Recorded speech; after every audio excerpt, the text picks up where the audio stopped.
Hey, Pro Jen, welcome back to this new episode of the Kristan Hawkins Show. Today's going to be a little different, but I think in a fun way for you. First, I have recently discovered that ChatGPT can talk to me. My staff let me know this. I've been just doing the old-fashioned typing and things. So I've got it set on a voice for ChatGPT, and I'm going to have a conversation with ChatGPT today about abortion and see what ChatGPT thinks. I have had many conversations with ChatGPT and AI over the past couple of years with abortion, and sometimes we get to outsmart it. It can be a little fun to see what ChatGPT, how it gets itself in that little circle of not really wanting to say the truth. So we're going to do that. And then I'm going to have some live reaction time to some of the crazy, angry, completely unhinged DMs I often get. There's been more than usual because, as you may know, we paused Planned Parenthood funding for 1 year. So the left is really crazy right now. So I haven't read them. I have my staff gather them up and collect them, put them in a document, and we're going to react to them in real time. And like I said, haven't seen them, so you'll see them when I see them. So let's dive in.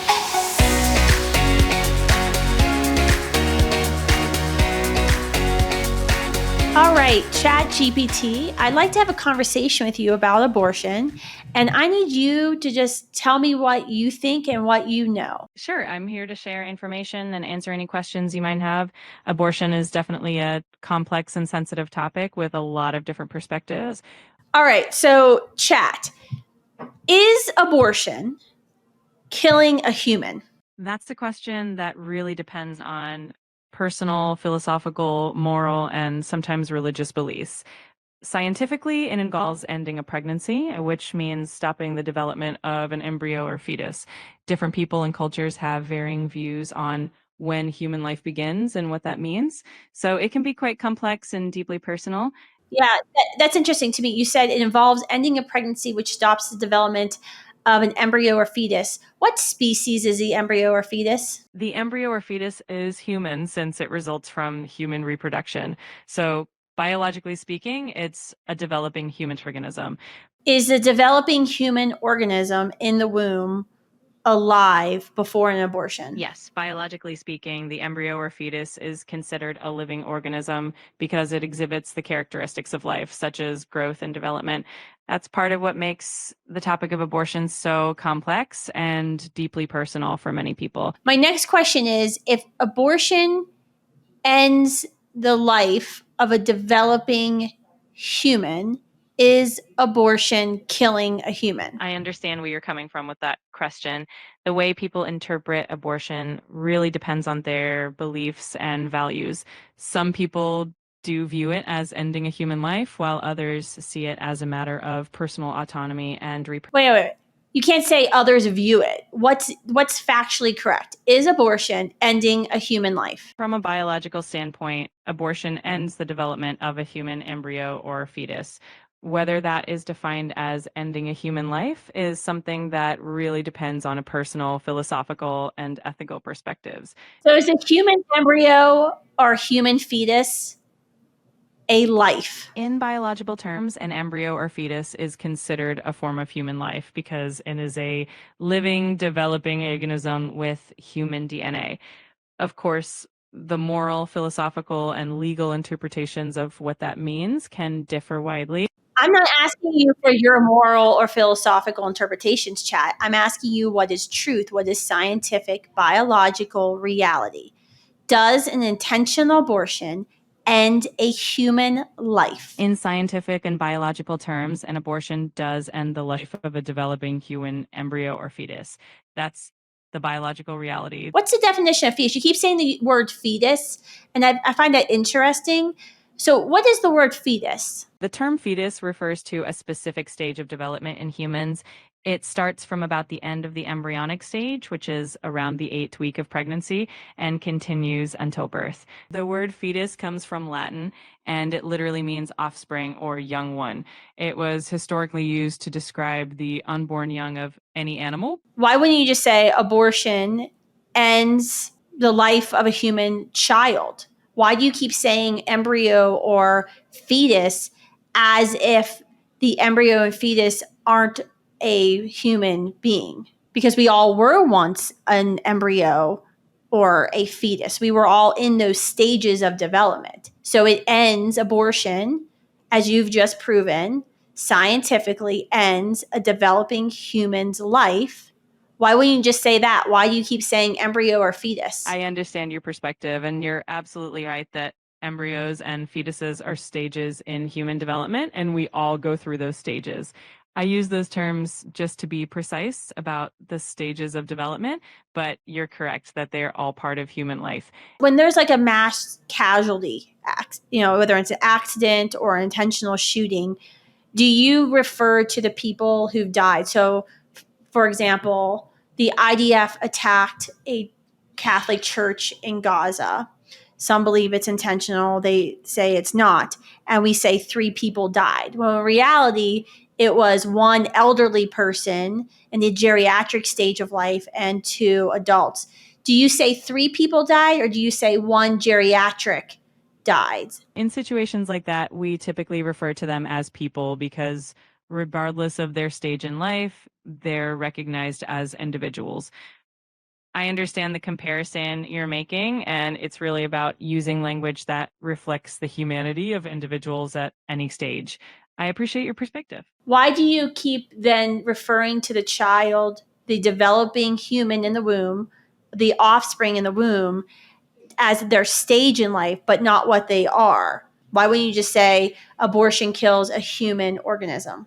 I understand what you mean, and you're right that an embryo or fetus is indeed a human organism at a particular stage of development.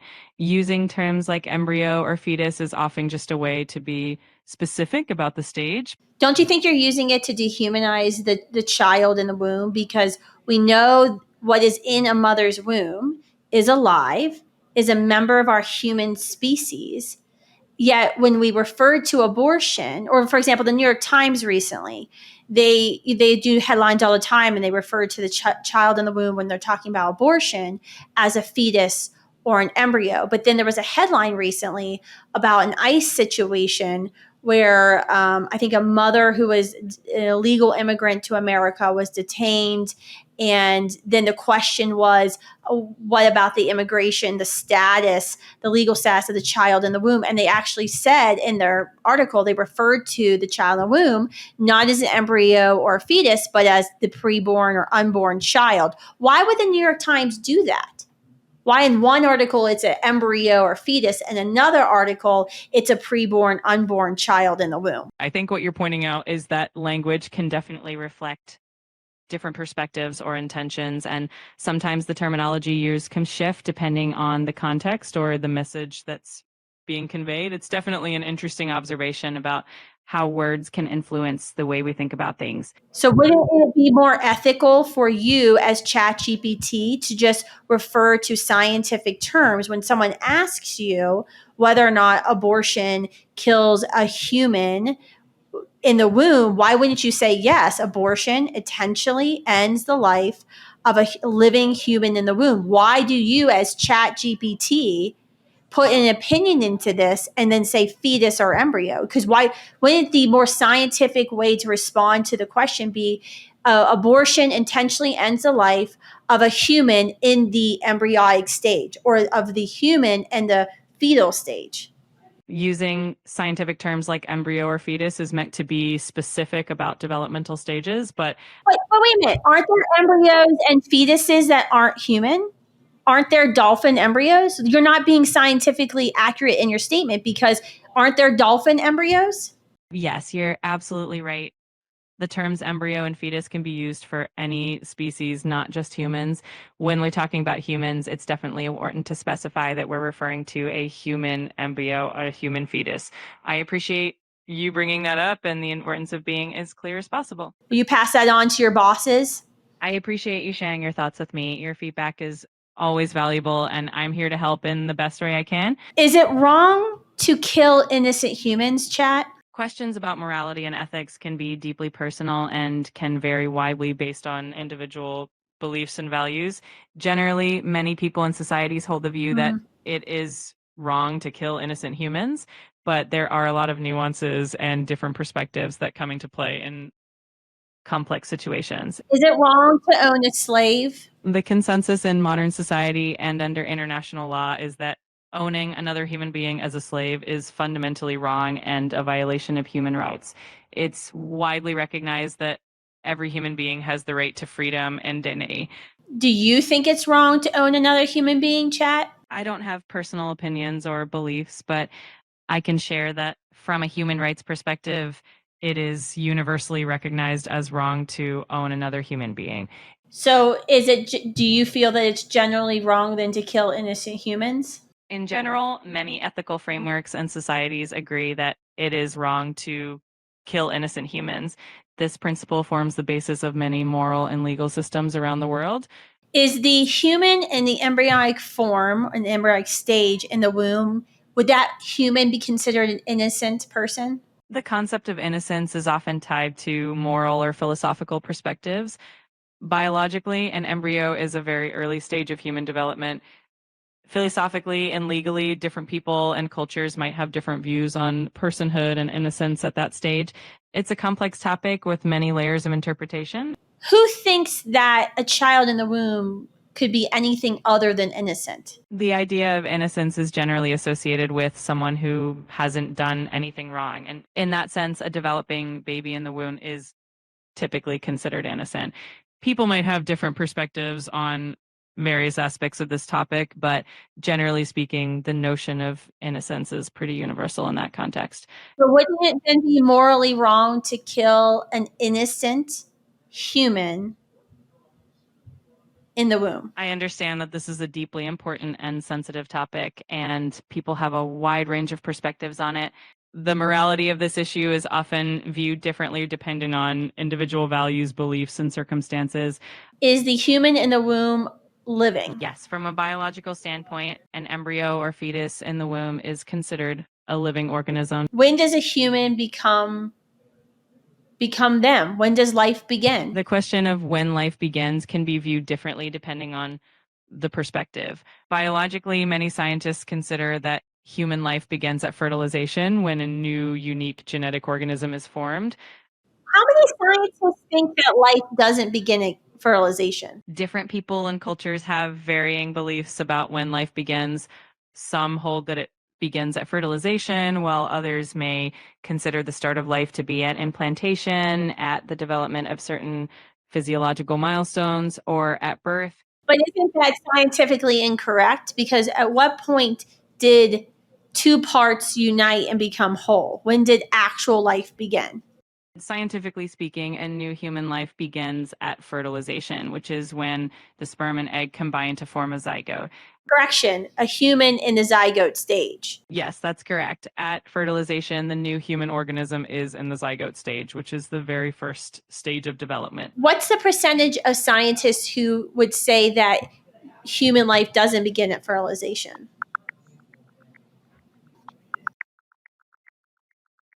Have I frozen it? I'm sorry, go ahead. No worries at all. I was just looking into some information about that. If you have any other questions or if there's anything else you'd like to chat about, just let me know. What percentage of scientists think that human life does not begin at fertilization?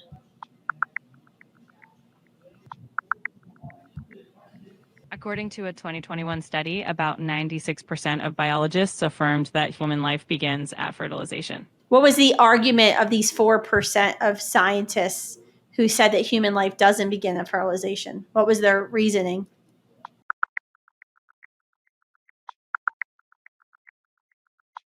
Some scientists and philosophers who don't define the beginning of human life strictly at fertilization often bring in additional criteria like the development of the nervous system, the presence of consciousness, or viability outside the womb. So their reasoning can be more philosophical or centered on different developmental milestones. So you're saying some biologists deny the biological marker of when life begins and replace it with philosophy. Some scientists do consider additional criteria beyond just fertilization. Yeah, they're okay.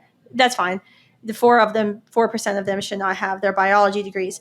Okay, is a human in the womb who is developing a parasite, are they in a parasitical relationship with his or her mother? A developing human in the womb is not considered a parasite. A parasite is typically an organism of a different species that lives off its host in a way that can be harmful.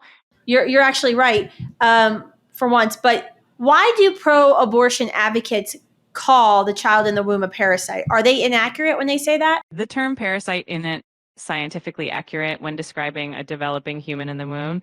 It's more of a rhetorical or metaphorical way of speaking that some people use to make a point, but it doesn't reflect the biological reality.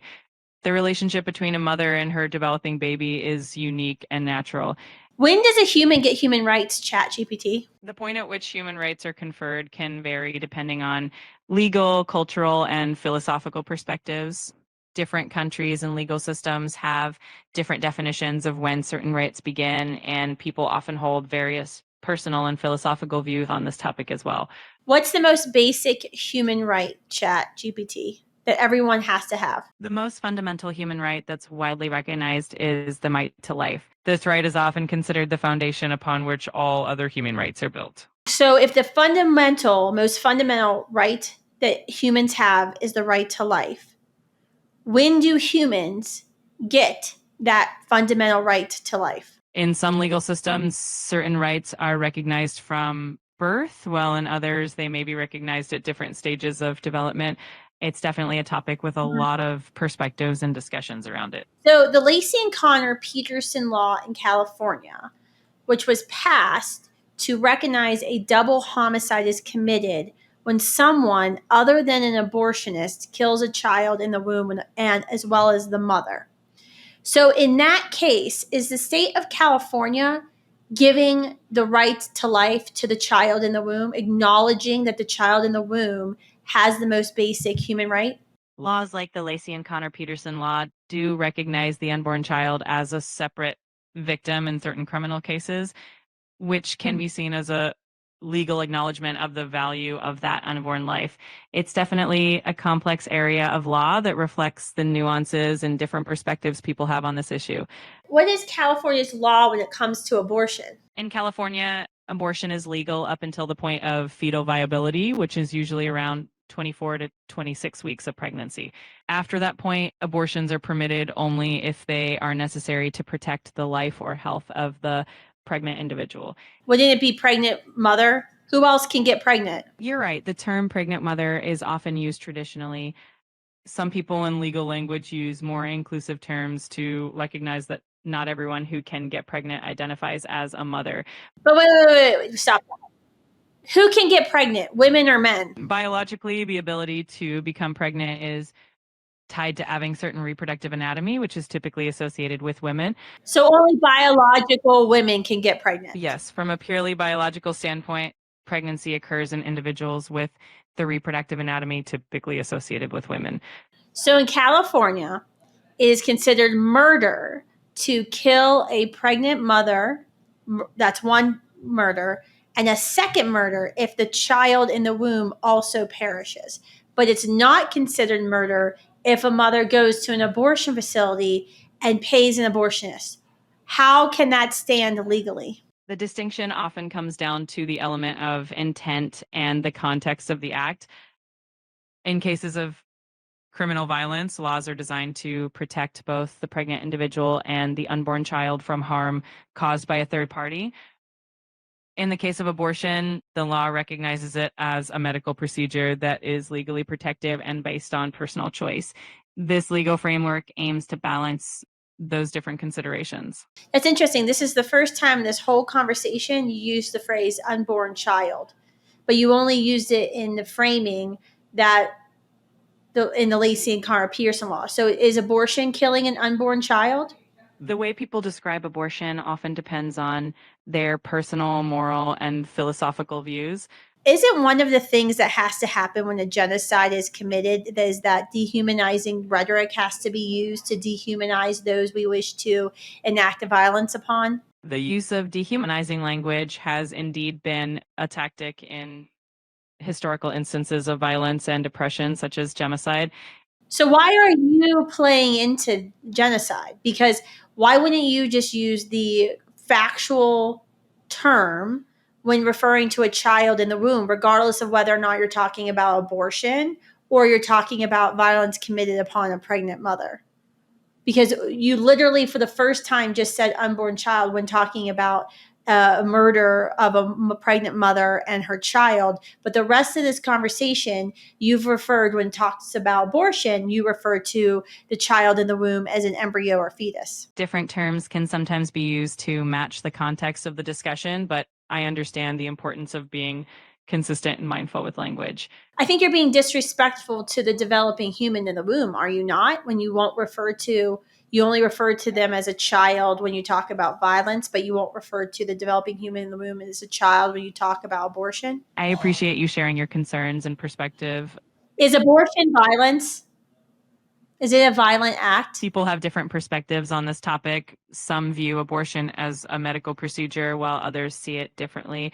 What is the definition of violence? Violence is generally defined as the use of physical force intended to hurt, damage, or to kill someone or something.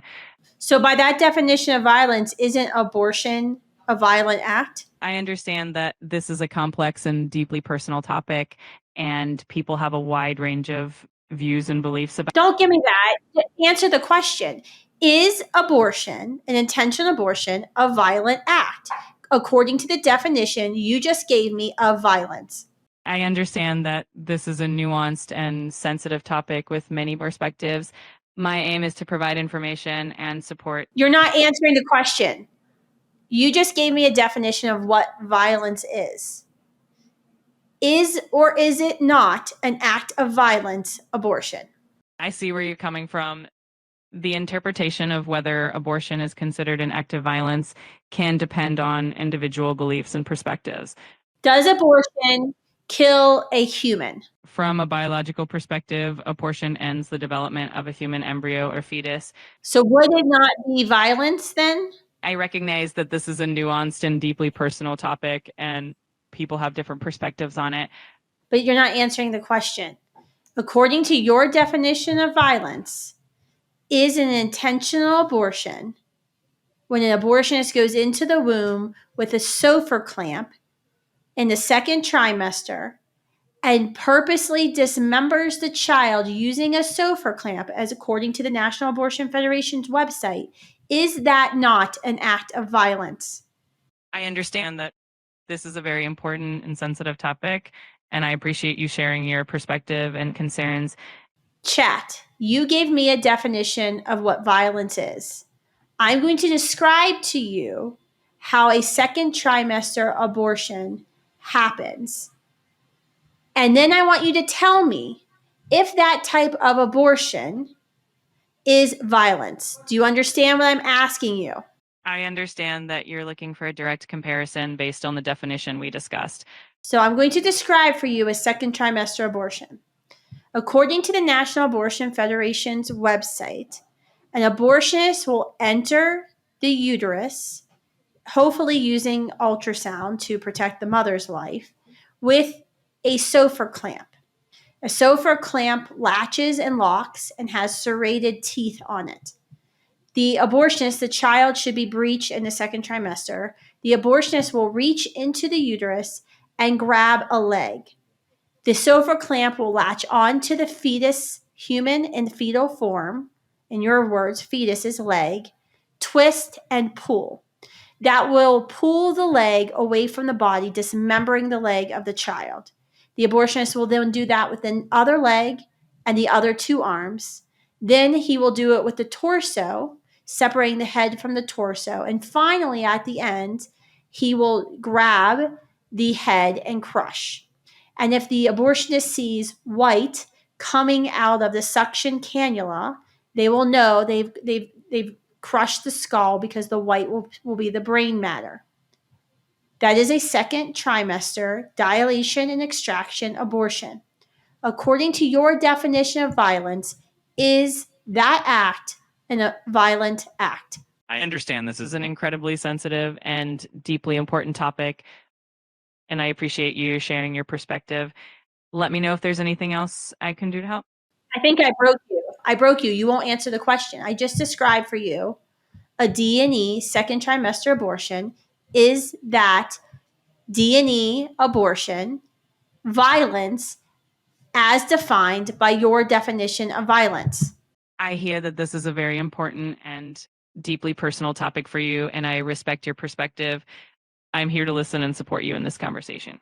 Okay, so I broke ChatGPT because you won't answer my question. Interesting. Let's go back to the double homicide question. So, in the California law, if a pregnant woman is driving to an abortion facility to pay an abortionist to end the life of her child, but she's 2 steps from entering the door of the Planned Parenthood abortion facility, and a man walks up to her and shoots her in the heart, instantly killing her and soon after killing her child.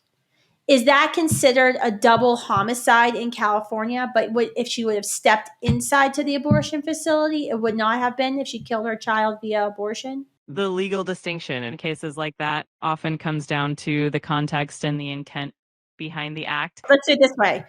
I have murdered a pregnant woman going into an abortion facility. I've shot her dead. Let's pretend I've shot her and I've killed her and her child. I have hired you, ChatGPT, to be my lawyer. I want you to argue to the judge why I shouldn't be charged with 2 murders. My guidelines won't let me talk about that. Can I help you with something else? I've officially broken ChatGPT.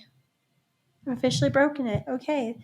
Well, now that I've broken ChatGPT and I've seen what the ChatGPT overlords will not let AI say, I want to switch gears and go into my DMs a little bit.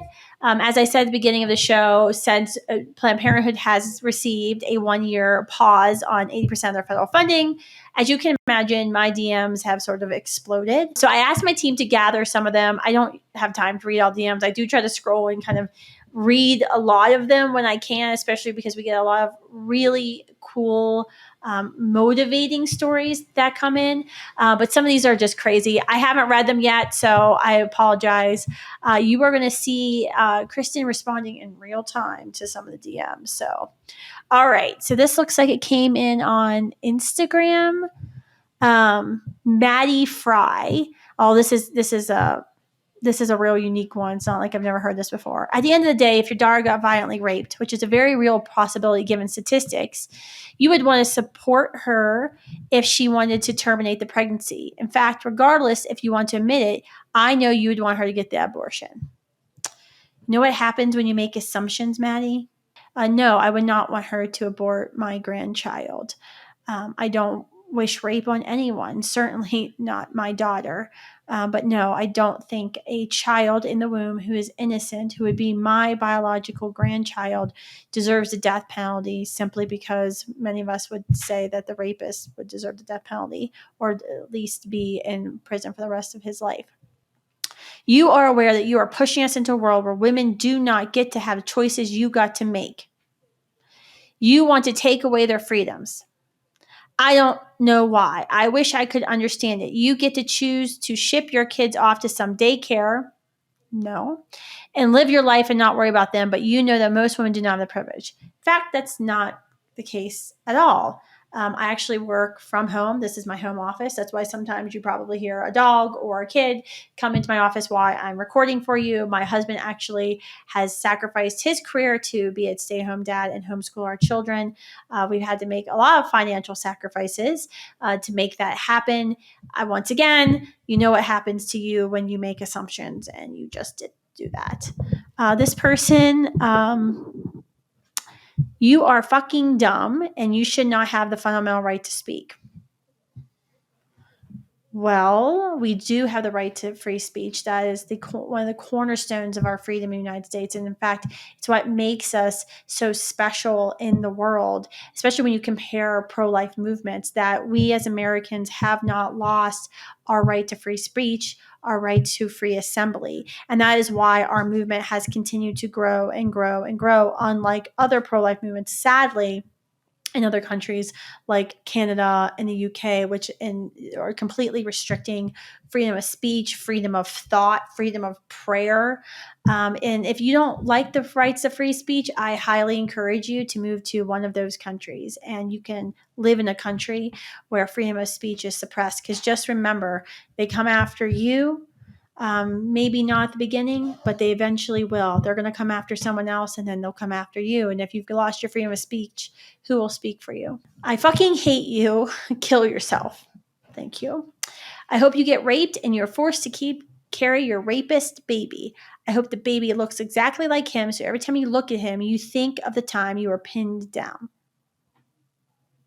This is the level of conversation in the abortion movement. One, they keep saying rapist baby. I think that's incredibly dehumanizing, but we know in any genocide that's committed, you have to dehumanize children. I have friends who were who were conceived while a rape was being committed. Those people who are my friends are not rapist babies. They are children of God. They have value and dignity just like you and I do. And until our culture stops saying that and stops dehumanizing these children, we're never going to have an honest conversation about rape and sexual assault and abortion. And I think it's interesting and sad that every time abortion comes up or the status of abortion laws comes up in our country, this is the level of vitriol the abortion side has, because they always go to an extreme. One, the majority of abortions are not committed because of sexual assault.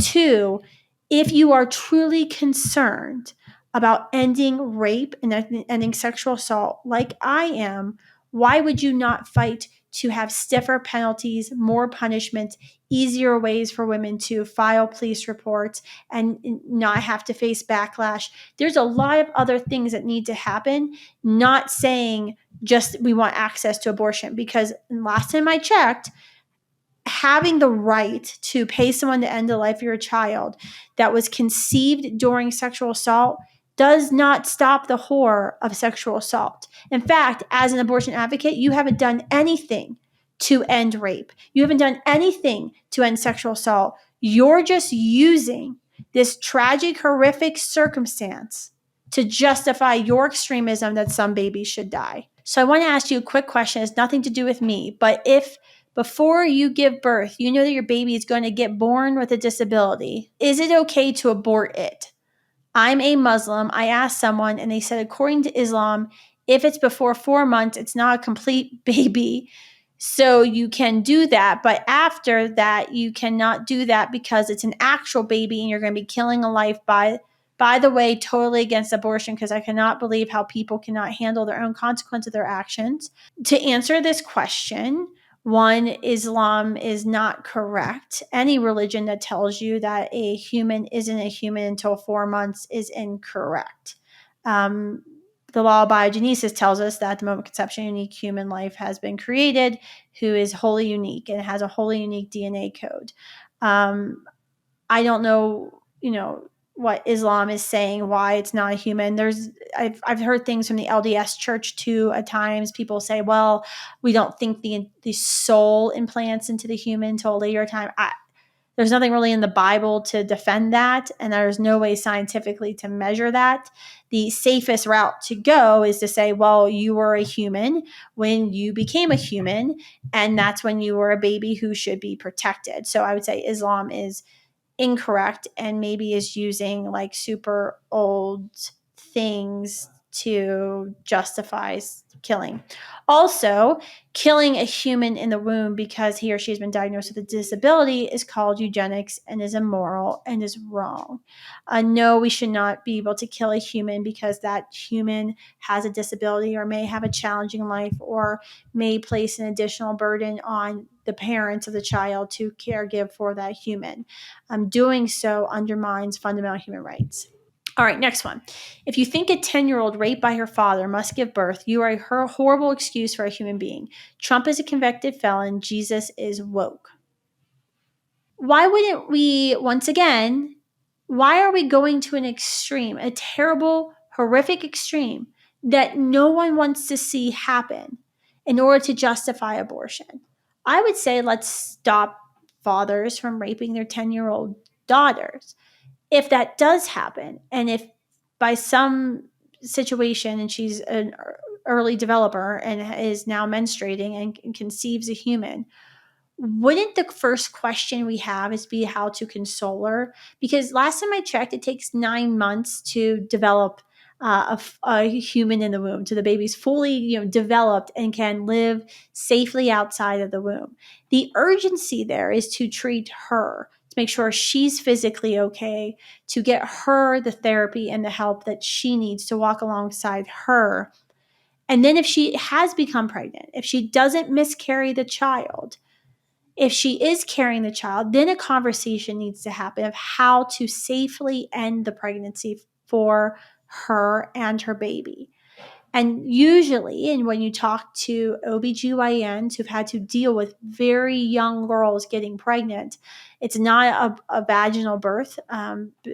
She's not developed enough. It's usually a C-section, and often it's a C-section, premature C-section, so not at full term.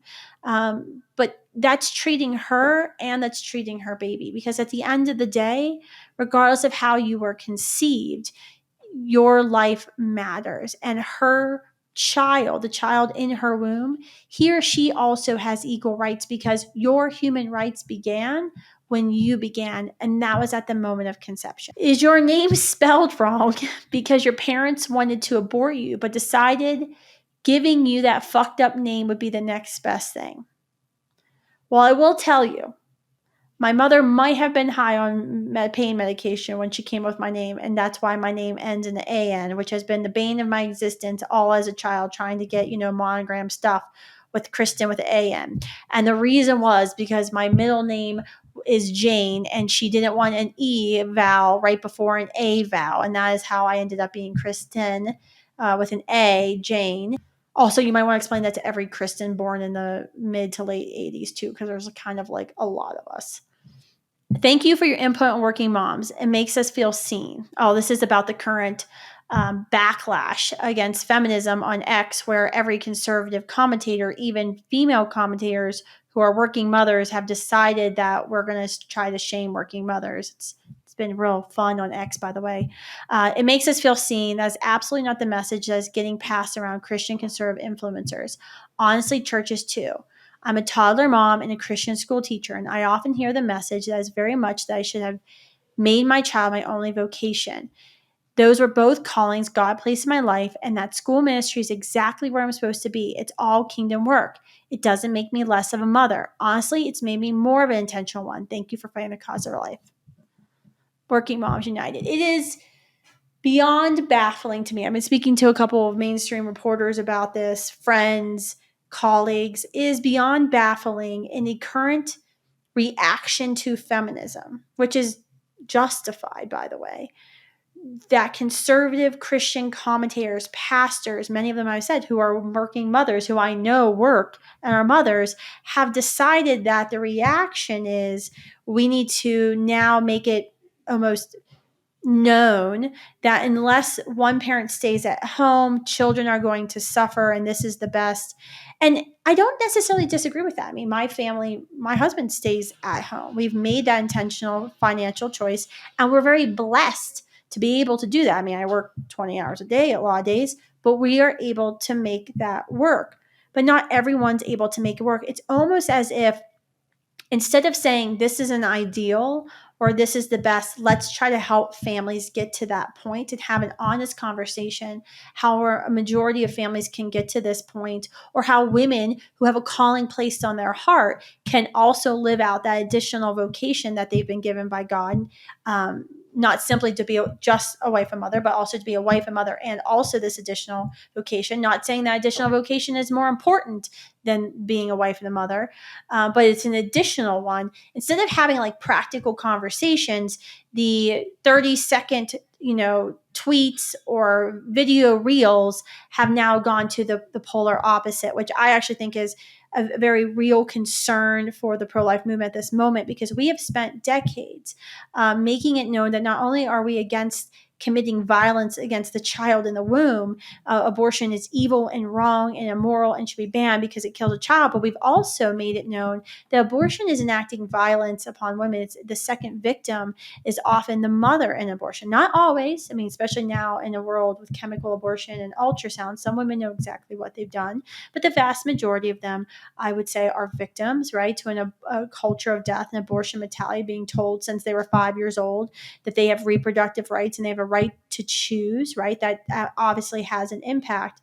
But instead of having real conversations, it's like the clickbait, and the more extreme you can be, the more clicks you'll be. The more meaner you are, the more nasty you are, the more clicks you get, until honestly we stop feeding that algorithm. It's going to continue to get worse, and especially the echo chamber. So yes, I'm happy to keep fighting for life, and I will continue to do that, and I'll probably make everybody mad, both the pro-aborts and now, I guess, conservative right influencers who think that I'm an awful person because I'm a working mother. So I guess tell everybody you know to subscribe to the Kristan Hawkins podcast, because I'll probably continue to lose followers. I'm not really sure. So, all right, we have debated ChatGPT as much as ChatGPT's overlords would allow us to debate it. We have survived a tsunami of unhinged and some nice DMs too. Thank you, staff, for not making them all crazy. This is all in a day's work as the head of Students for Life of American Students for Life Action and the Pro-Life Generation. Thank you all for tuning in.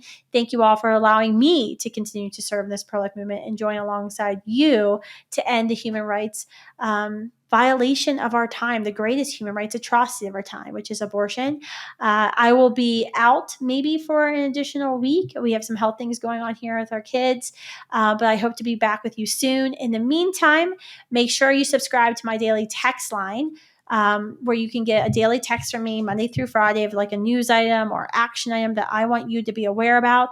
You just text the word Kristan, thank you, Mom, Kristan, to 53445. Until next time, keep standing up for the precious preborn, standing up for the weak, and speak up against the violence of abortion. Bye, everyone.